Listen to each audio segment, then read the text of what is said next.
Hey everyone, Johnny here for Summer Games with Tebaru, and we're playing Bad Karmas. Which version of Karma are we playing? We're playing Bad Karmas and the Curse of the Zodiac, but this is a special scenario that we have out for an experiment here at the convention. Right. That sounds fun to me. So what we have here is two things going on. We do have that game, the Bad Karmas, which is a cooperative boss battler, where we're taking down these intelligent AI almost driven bosses, and that's done through the Tebaru system underneath. So it's a trifold board with layered electronics and sensors on it, so that the way that we physically interact with the board is automatically communicated through the core and to the app. That means the boss knows where we are, it knows what we're doing, and it knows our statuses, so we can make real-time, intelligent decisions against us. You don't like that. Yeah. So it's smart. And this isn't an AI deck of cards that you flip over and he has two options. He's constantly evaluating his options. And we can't preview through that deck of cards to see what he's capable of. We have no clue. There's no manual to monster fighting. And there's no rulebook printed. You can't read ahead and game the system. You have to go into the fight blind, observe the behavior, and devise a strategy to take them down in the process. So everything's done on the fly, what you get. Yep. The big beastie does the same thing, assesses what you're doing, and try to calculate the best option for it. So. He will adapt to our strategy following his own personality and his own traits. So in Curse of the Zodiac, there are 13 Zodiacs. They each play completely differently. Nice. Okay. So here in this special scenario we have Ithaca, and it's kind of a guest here today as an experiment. But we have this scene set up saying that he's just kind of wandering aimlessly around this path. Now he is pretty powerful. He's kind of beyond our comprehension. He could exterminate humanity at a moment's whim, but he's generally unconcerned with us. So he doesn't care about us. He's just wandering around.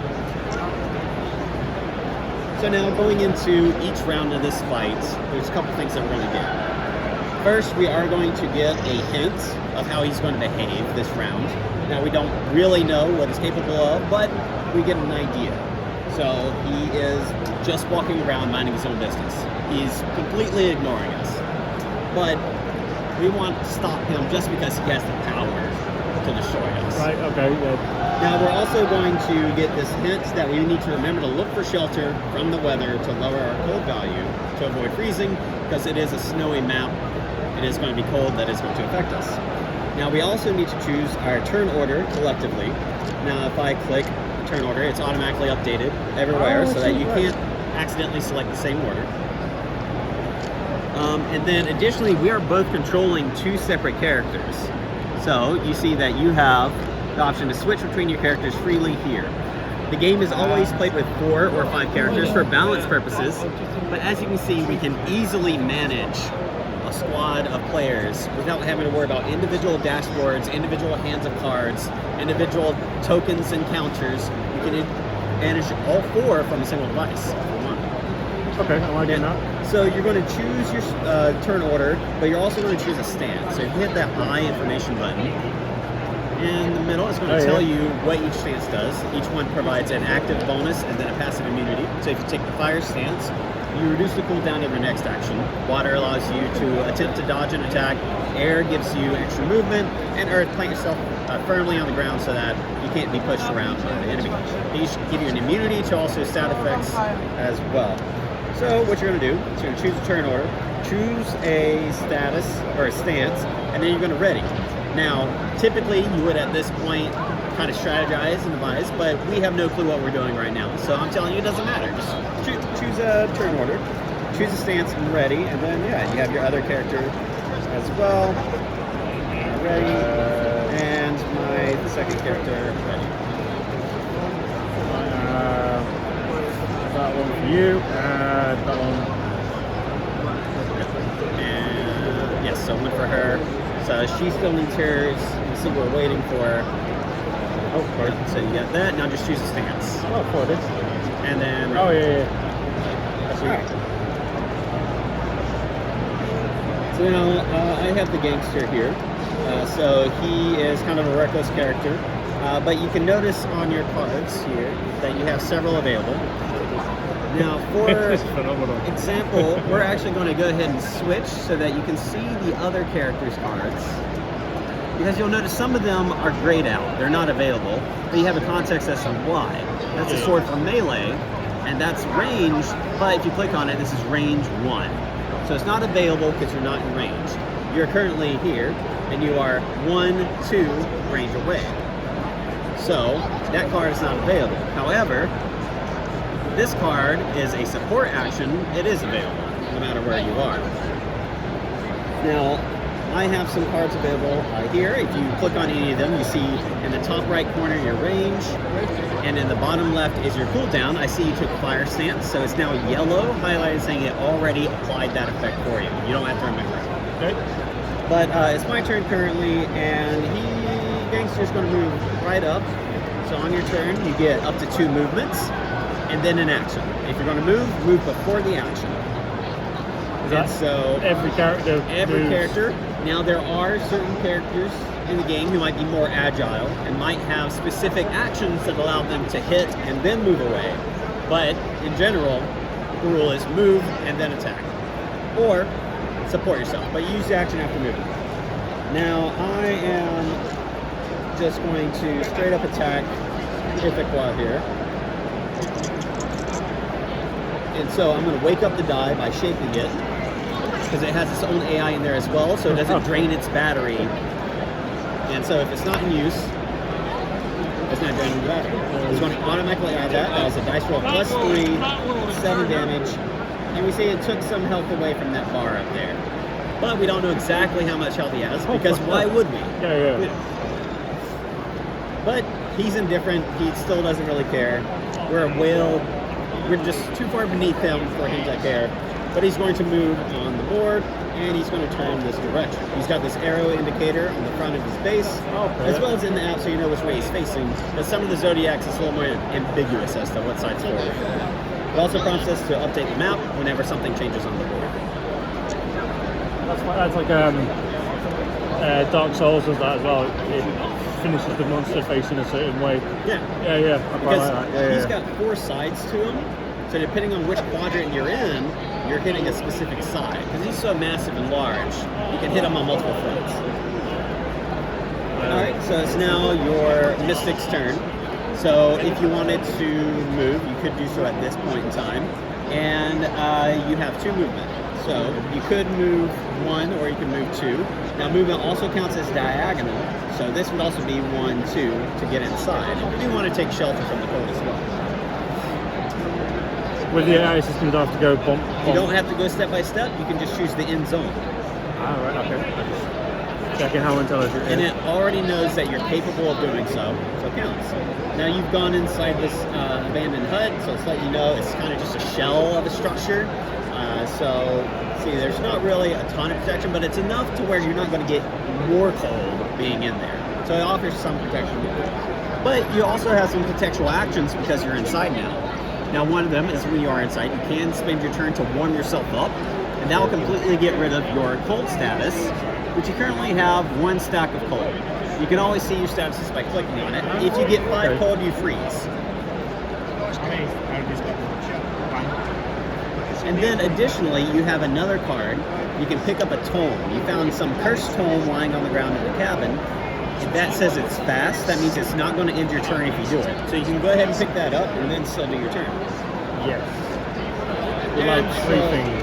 Yeah, we've got this tome now, and it melts ice, it warms everyone up, but it's cursed, so your curse value is going to go up higher, which is another status that we have. We each have a particular curse value in this special scenario, to where if you don't fulfill certain requirements, your curse level goes up. Now, we are having some network issues here at the convention. There's a lot of interference, and our power keeps shutting off, so keeps taking down our network. But everything's that's great. But it will automatically reconnect once the network comes back. So you can continue with your turn. We'll do a couple more turns, yeah. I'll play into this, yeah. That goes on, lovely. And then... So now it's choosing, do you want to warm up or do you want to attack?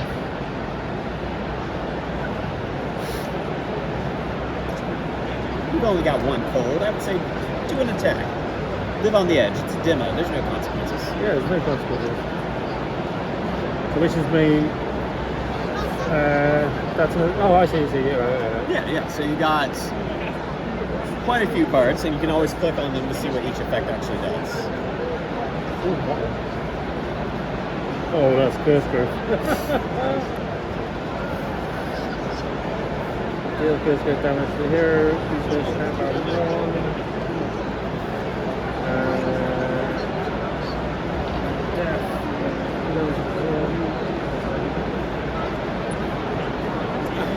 If the side is hit, is exposed, deal double damage. So that looks like it requires a red light. You don't have a red light, so you can still attack and do damage, but you wouldn't take advantage of that extra ability. Yellow arrows. There we go. Basically, it becomes exposed. I don't want bleeding. So that one has a destabilize and a protect. I would say go ahead and use that one. Let's see what happens. So we can see that you will protect everyone who is around the boss. So you'll give yourself some temporary shields. You'll also destabilize this side and create a light. And then you're going to slow yourself down. That means the next turn you won't be able to move as far. So just any die. Shake it, wake it up, and then roll. I feel like it's shaky and it goes, I'm away. It also prevents people from cheating. It doesn't, if you just slide it, it knows it didn't roll. So I'll tell you to roll again. So now you did give yourself 8 shield, which is good. And then you created this yellow light on this side. And he's going to walk, continue. He still doesn't really care what we're doing. But this yellow side means he's destabilized. He's off balance.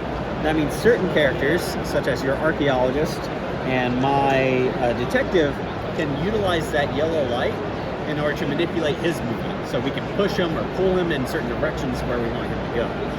But if anyone hits that yellow light, the light will go away and he'll recover. So if you're not taking advantage of it, maybe not try to hit it. Now, I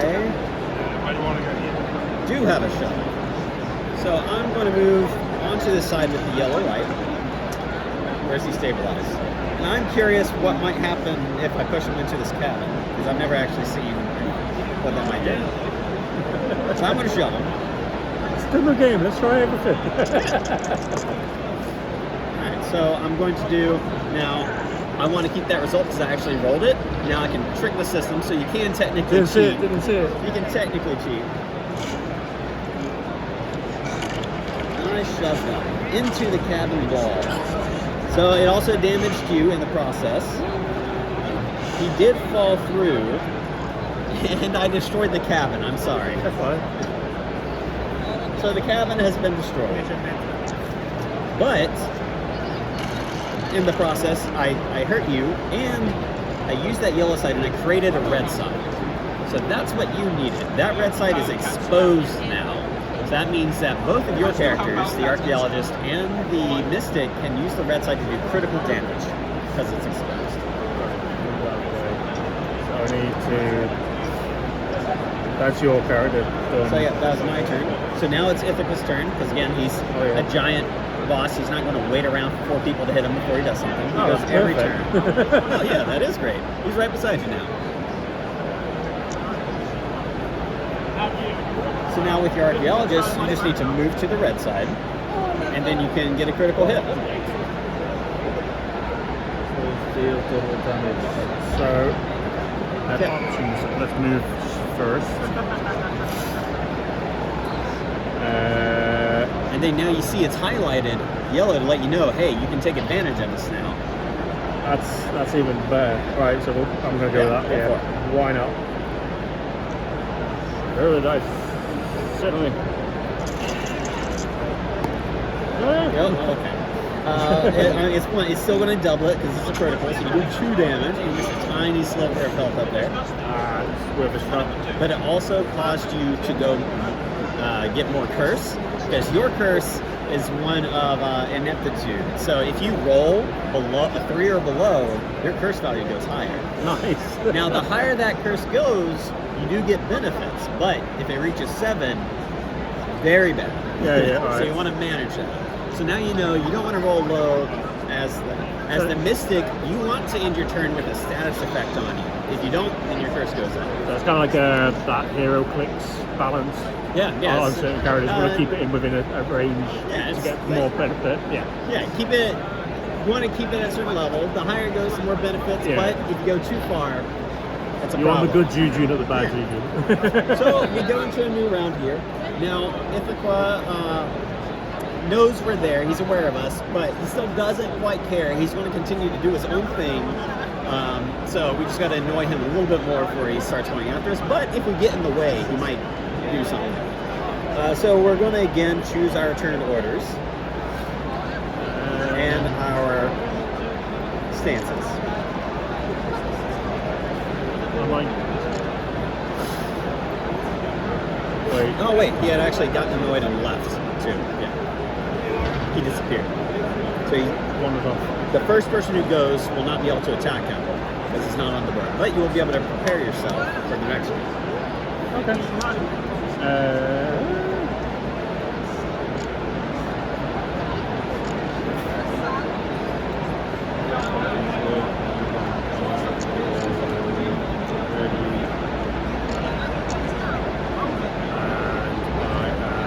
So you'll also see you are currently slowed, so that immunity will heal the slow retroactively. So it always reminds you of when certain things can be applied. I like that. That is really good. I like that you can't just keep spamming the same attack as well. That's really They each good. have their own unique cooldown, so it'd be a lot more difficult to manage all those individual cooldowns on cards. She didn't take damage.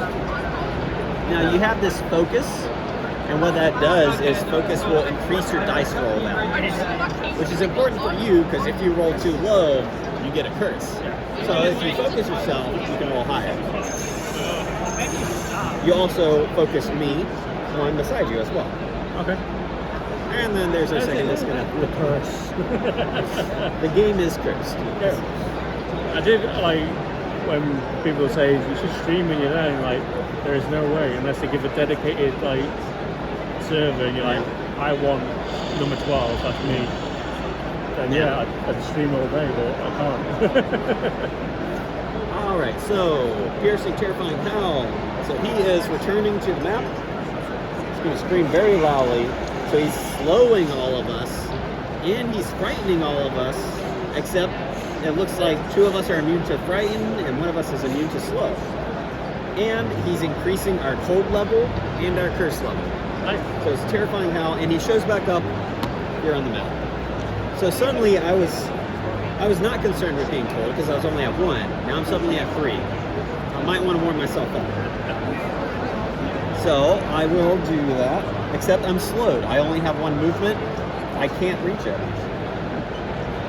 So I'll just move closer and I'll attack him. Since I can't reach a cabin. And that's good. So that focus was automatically applied. We'll do a little bit more damage.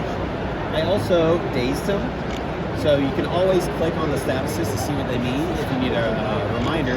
But that means he won't perform standard reactions. So that's on our turn. If we do something, he has the opportunity to react to us.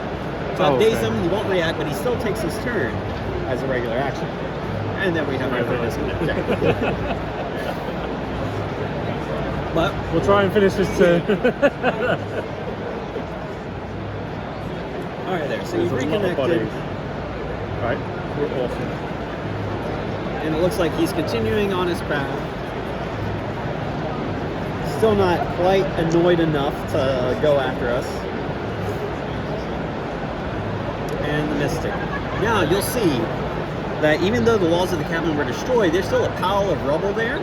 Lots of wood, so you could warm up by burning down the pile of wood, so it's a one-time warm-up use. But also it's fire, so it will hurt you as well. Yeah, I was thinking of moving into the hut. Yes, you are immune to slow, so you could move into a hut. And see what I could do from there.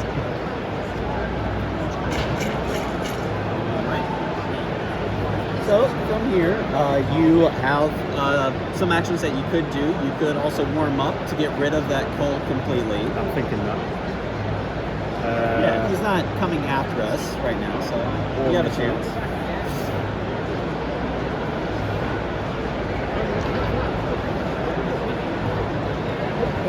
You haven't used this one yet. Yes! Maybe you shouldn't use that Yeah, one. maybe use it. You were frightened, so it decreased, but minimum 1. So you healed 1, but you completely got rid of the cold. That's fine by me. And now Ithaca is going to do his next block. Oh, we gotta disconnect. It's always you. Oh yeah. It's always just coming in. Rolling by, just playing the game. It's standard.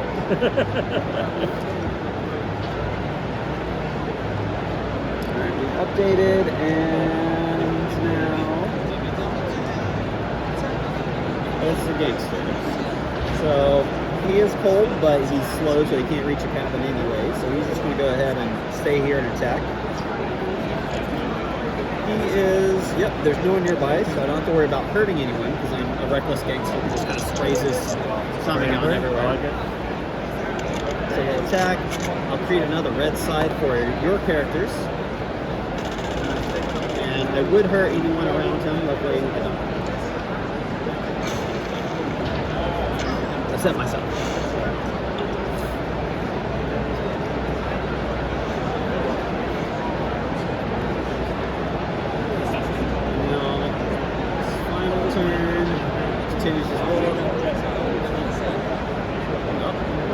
He's chosen a target, he's going after your mystic.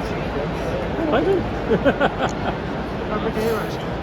Right, I know I said one more round, but we're doing this one. So, because for now... Oh, wait, he's still not quite annoyed yet. But I think we might be able to capture his attention soon if we do some damage.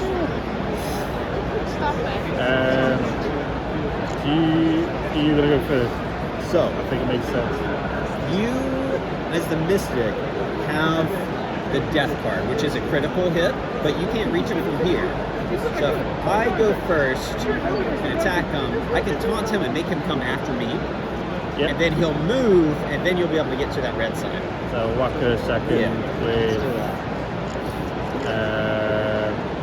I'm going to do fire.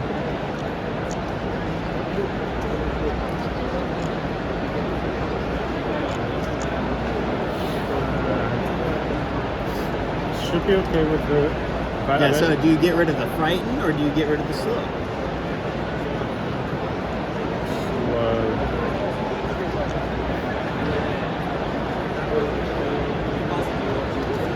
Yeah. Alright. So I'm going to provoke him, make sure he comes after me.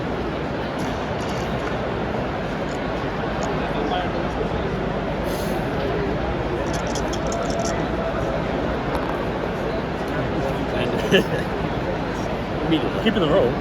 It will keep the roll. So the moment it reaches the next, it will actually go ahead and process that. So I give myself 5 shields and I taunted him. So now he has to target me if he does anything. That taunts for 3 turns. Yep. 3 of his turns. Oh, 3. Oh, right. Yeah. Because each turn that will decrease. So I'll see where he moves and if he attacks. Yep. So he's going to attack me.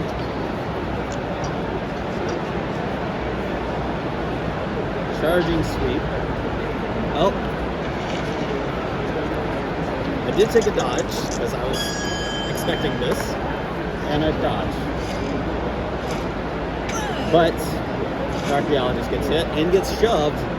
Okay, into the hut. So you're good. Winning. Usually I see him push people out of the hut. They go in when they're just about to freeze and they think they're safe. Then he pushes them outside and they freeze. So now, your death card is a range card. So if you move here, you should be able to hit it.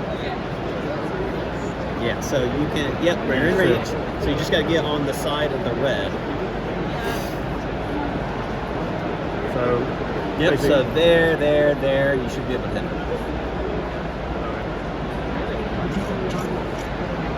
So now it's highlighted saying, hey, this is the best time to do this. Let's do it.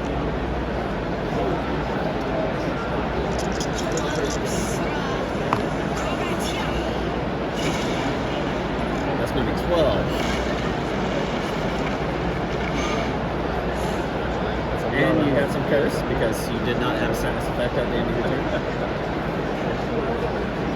It's only a curse. They hang on to time. Yep. And now he's going in. He's going to hit you and me at the same time. Push you into the rubble.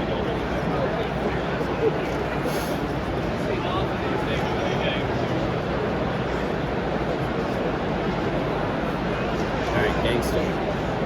So while he's distracted, the gangster's going to come up and just damage the spell. Actually, he's going to stay where he is. And he's going to destabilize.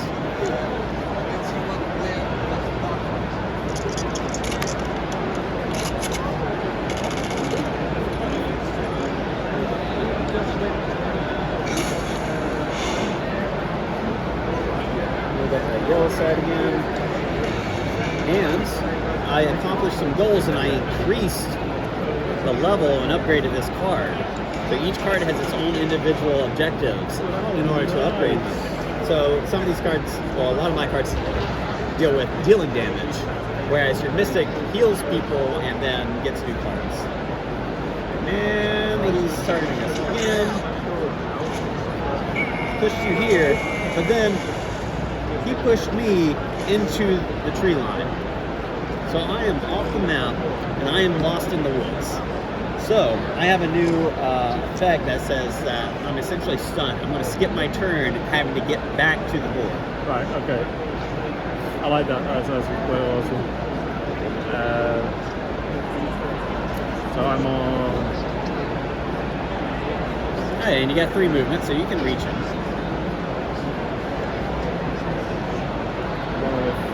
Strike. Ill-fated strike. That looks fun. So, oh, has he got a weakened side? Is that? He has a side that you could pull him, but you can't reach that side, unfortunately. No.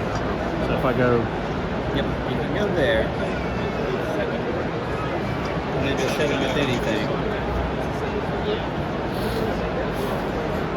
And there we go. Ill-fated strike. Why not? So you're going to scare yourself. That's fine, I can live with that.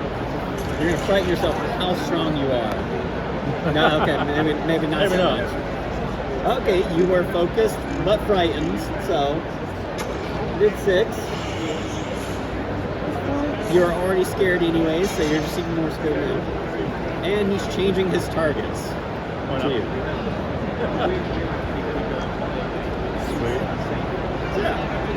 He's now gonna, of course, get back at you. But your curse got high enough to where you unlocked a one-time beneficial card.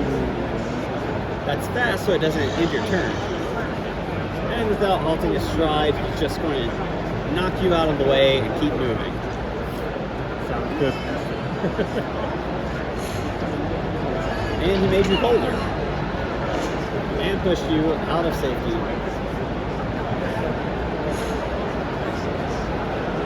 And you are now frozen. So you see, you've lost access to your cards because you're frozen now. I was not checking on a wall. Yeah, That's fine. And so now he's finally really annoyed at us, and he's finally going to start fighting us for real. Up until now, he is trying his best to mind his business, but we just keep provoking him. We keep poking the bear. That is going to be a perfect place to start recording to allow players to get to this point. Yep. No spoilers. So, tell everyone, where can they find you? So, as in here? As in here, Yep. on the normal social threads? So, here at UK Games Expo for the rest of the weekend, we are in Hall 1, booth 928. But you can also find us at tebru.net. That's TEBURU.net. And the Bad Karmas and the Curse of the Zodiac, this big box, lovely, giant 12 kilo box back here. This was part of our first crowdfunding campaign for the Tebru system, that you bundled the two together. Then again, we did another crowdfunding campaign for our second game, Vampire the Masquerade: Milan Uprising. This one is a taking the experience of the tabletop RPG but turning it into a more approachable board game format. And thanks to the system, here we have an intelligent boss. There we have a living city. So all across the city, events are transpiring whether we go there or not. So it's not simply a game that reacts to our actions. Things proceed without us. It is a city. And factions have their own goals and motivations, and they will fight with each other to accomplish those goals. Now, with that game, if you had already purchased the temporary system, you simply got the game. If it was your first entry point, you bundled the system with the game, and then we made the Bad Karmas available again as an add-on. Now, for our next crowdfunding campaign, which, if you follow the newsletter on our website, we'll have more information about that soon, once we deliver TDK in the next coming weeks. But we've already promised to make VTM available again as an add-on. And this is our own original IP and game, so you can expect it to show up again as well. So it is a game console, so you can expect to get multiple games for it at a time. That's pretty awesome. That is. I love the way like technology now is catching up to board games and they're molded together, and that is like XCOM, but the game, the monster actually reacts to the world. Yeah, so it's taking your board game experience, a social, physical experience, but it's enhancing it. So you get sound effects, you get narration, you get a story, but you also have much more in-depth and complicated mechanics that can be accomplished because you don't have to manage it. If we were to try to put this to paper format, you would need a manual per boss of really complex decision trees that has to take into effect everyone's statuses, everyone's positions, what you're doing. It's not something you can easily translate and have that same experience. If the creature's green is in, if the creature's helps in green, this is your skill, then it goes orange and then red. Yeah. But then also, where are the people around me? Are they almost frozen? Are they attacking me? Just there's so much complexity behind his decision trees that our first boss, Ares, was featured at conventions for 2.5 years, and I've seen almost 100 demos of him, and he still surprises me. Excellent. I generally know what he's going to do, but sometimes he does something I did not expect, and I've seen him do things out of spite before, and I was very surprised. What are you doing? What is this? I've never seen this action before. Who got a virus? Well, that is phenomenal. I'll come back. What am I like? Have a look at Vampire Masquerade. Vampire is actually being demoed by the lead game designer on the game as well, so you get a lot more information from him about how the game works. Awesome. Right, thank you very much. Come check them out. You're welcome.